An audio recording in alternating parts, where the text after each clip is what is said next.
Ano ang sinapit ng aking mahal na hari? Ikinakalungkot ko po sabihin sa inyo, mga narina. Ngunit nasa kritigal na kondisyon na ang sakit ng hari. Bakit? Ano ang naging sanhi ng kanyang hindi maipaliwanag na sakit? Ang sakit ng hari ay dulot ng isang masamang panaginip. Kaya napuno siya ng kalungkutan at pag-alala. Isa lamang ang maaaring lunas na iyon. Ang awit ng isang mahiwagang ibon. Ang ibon Adarna. May kita ito sa punong Piedras Platas sa kabundukan ng Tamor. Amang hari at inang reyna, bilang panganay sa tatlong magkakapatid, nag-uusap po akong humingi ng medisyon upang ako'y payagang maglakbay upang hanapin at dalhin ang ibong Adarna sa inyong habi. Mahigit ilang buwan na ang nakalipas, ngunit wala pa rin balita sa aking panganay na si Pedro. Ako at iyong amang hari ay lubusang nag-aalala sa kung anuman ang pwede niyang sinapit. Inang Reyna, huwag kang mag-alala. Bilang pangalawang panganay, ay sudan ko't hanapin ang aking kapatid nga si Don Pedro. Gayon din ang ibong Adarna na kailangan niyo. Napakalayo ng aking narating. Sana ay makarating ako sa bundok Tabor at mahanap ang ibong Adarna upang gumaling ang ating ama. Minahal ka, binata. Nakikita ko sa iyong mukha ang kabutihan at tapat na hanggayin. Magandang araw po, Lolo. Hahanapin ko po ang ibong Adarna para sa aking ama. Maaari niyo ba ang aking tulungan? Oo, anak. Narito ang dayak, tubig at tinapay. Kapag narinig mo ang kanta ng ibon, bigain mo ang dayak sa iyong mata at dilaan at tila upang hindi ka makatulog at maging matulog. Maraming salamat po. Gagawin ko po ang aking lahat. Napakaganda ng tinig, pero hindi ako pwedeng matulog. Sa wakas, nakuha ko na rin ang ibong Adarna. Tignan mo si Don Juan. Dahil sa kanya, siya ang magiging bayani at hindi tayo.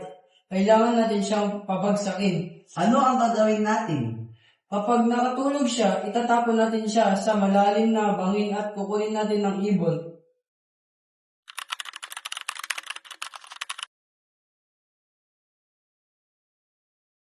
Amang hari, Inang Reyna. Narito na po ang ibong Adarna.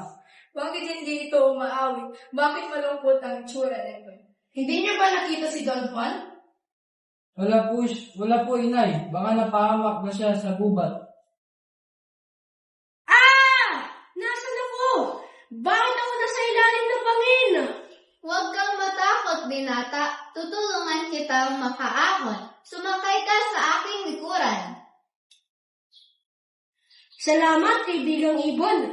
Dahil sa'yo, nakaligtas ako. Cut!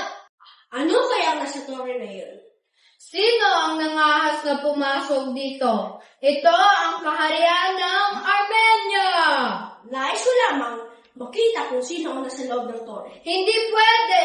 Ang nagbabantay dito ay ako at ang serpiente!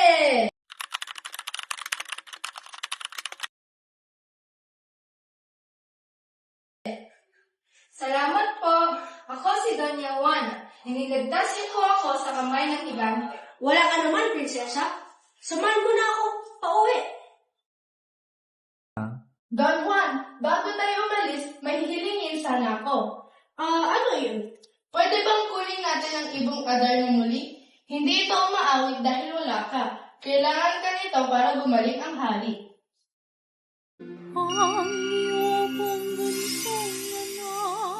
Don Juan, buhay ka!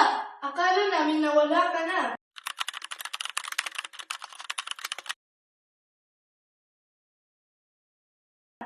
Anak ko! Salamat sa Diyos at gumaling na ako. Patawad ama at ina, dahil sa inggit namin nasaktan namin kayo. Wala lang yun. Magkakapatid lang din tayo. Patatawarin ko kayo. Dahil sa kabutihan at katapangan ni Don Juan, siya ang aking ipapalit bilang tagapagmana ng kaharian.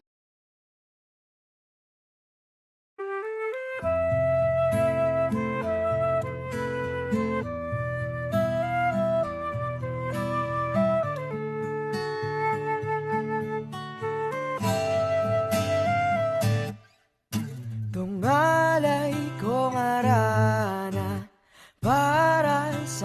dalagang walang kasing ganda. Amoy rosas ang alimoyak kung